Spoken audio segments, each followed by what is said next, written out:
नमस्कार, न्यूज़ 18 के digital platform पर आपका बहुत स्वागत है। मैं हूं आपके साथ अंशिका पाठक।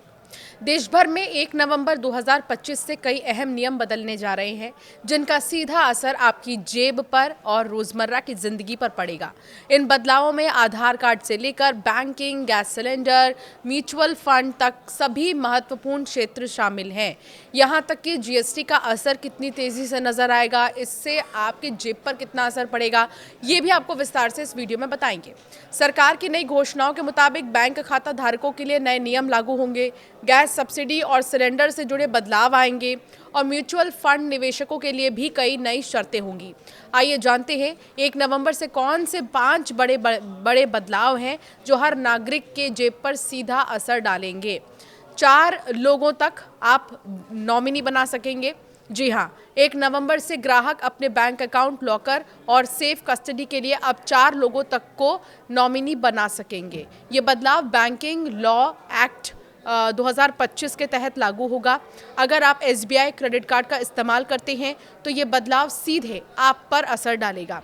अब जो है अनसिक्योर्ड क्रेडिट कार्ड पर 3.75% शुल्क लागू किया जाएगा। तो वही थर्ड पार्टी ऐप्स जैसे CRED या फिर चेक या फिर मोबीक्विक आदि, ऐसे अगर आप स्कूल या फिर कॉलेज की फ़ीस भरते हैं तो उस पर 1% एडिशनल फ़ीस लगेगी। 1 नवंबर को LPG, CNG और PNG की कीमतों में भी बदलाव हो सकता है। UIDAI ने 1 नवंबर से आधार कार्ड अपडेट के नियमों में बहुत बड़ा बदलाव किया है। अब आप अपना नाम, पता, जन्मतिथि और मोबाइल नंबर बिना आधार सेंटर जाए ऑनलाइन ही अपडेट कर सकते हैं। अब आपको केवल बायोमेट्रिक जानकारी जैसे फिंगरप्रिंट या आइरिस स्कैन के लिए ही आधार केंद्र जाना ज़रूरी होगा। UIDAI आपकी जानकारी को pan, passport, ration card, MNREGA और स्कूल रिकॉर्ड जैसे सरकारी डेटाबेस से खुद से सत्यापित करेगा।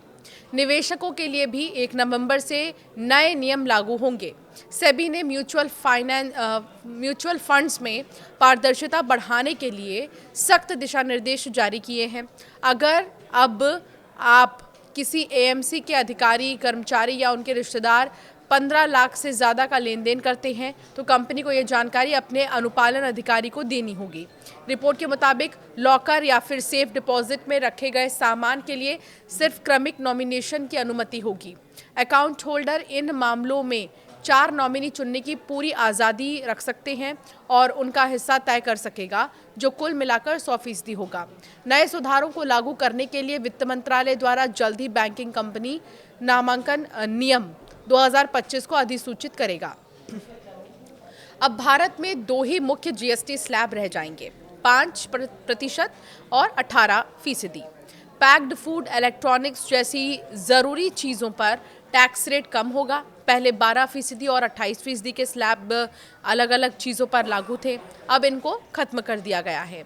बदलाव से सस्ती होंगी ज़रूरी चीज़ें जैसे पैक्ड नमकीन, चावल, पास्ता और इंस्टेंट नूडल्स। MSMEs के लिए जो ये कर प्रणाली है वो आसान होगी, अत्यंत आसान होगी और कई महंगी वस्तुएं जो लग्जरी और स्किन गुड्स हैं उन पर 40% GST लागू होगा।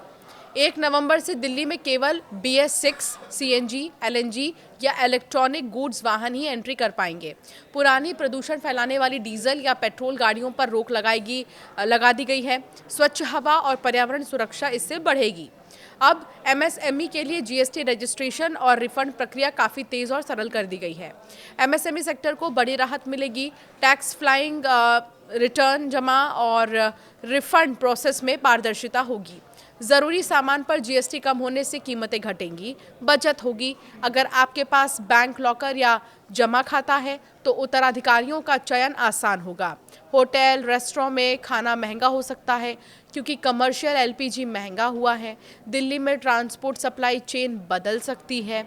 MSMEs की ग्रोथ तेज़ होगी। GST स्लैब अब केवल 5 और 18% ही रह गया है।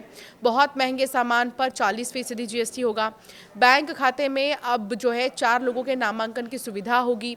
कमर्शियल LPG सिलेंडर की कीमत 15.50 बढ़ी है। सिर्फ BS6 और CNG इलेक्ट्रिक कमर्शियल वाहन दिल्ली में प्रवेश कर पाएंगी। तो ये वो तमाम अहम बदलाव हैं जो 1 नवंबर से आपको दिखाई देने शुरू हो जाएंगे। जीएसटी नई प्रक्रिया रोज़मर्रा के पूरे देश में लागू हो चुकी है और सारे बदलाव भारत सरकार के आधिकारिक नोटिफिकेशन और अधिसूचना के अनुसार लागू हो रहे हैं। जीएसटी काउंसिल की 56वीं मीटिंग और central board of indirect taxes and custom के नोटिफिकेशन, वित्त मंत्रालय, पेट्रोलियम मंत्रालय और ट्रांसपोर्ट अथॉरिटी की आधिकारिक सूचनाएं भी देखने को मिली हैं। तो फिलहाल ये अहम बदलाव हैं जो 1 नवंबर से आपको देखने को मिलेंगे।